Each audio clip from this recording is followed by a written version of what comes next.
Notion de puissance. On peut écrire l'expression 6 plus 6, etc.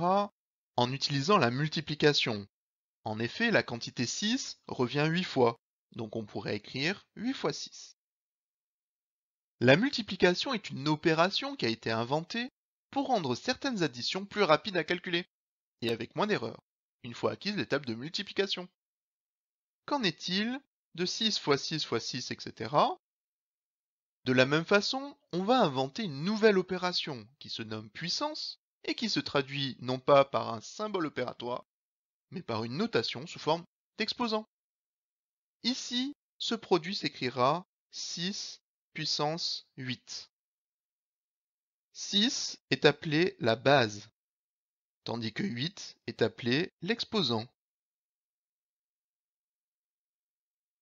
De façon générale, on écrira a puissance n, où a est un nombre non nul, et n un entier plus grand que 1. Donc a puissance n s'écrira comme étant le produit de a par a par a, etc. Autant de fois qu'il faut, il en faut n. Il y aura n facteurs a. Et si n était négatif, eh bien, ça sera une convention. On écrira que a puissance moins n sera égal au quotient de 1 par a puissance n, c'est-à-dire l'inverse de a puissance n.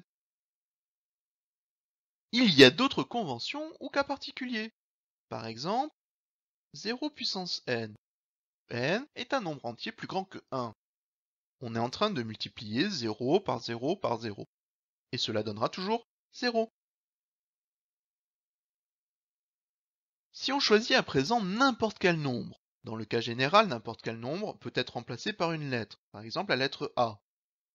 A puissance 1, n'importe quel nombre à la puissance 1, est égal à lui-même, c'est-à-dire, ici, A.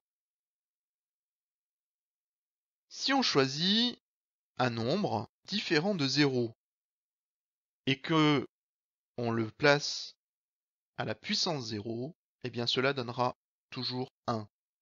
C'est une convention qu'il faut absolument apprendre par cœur.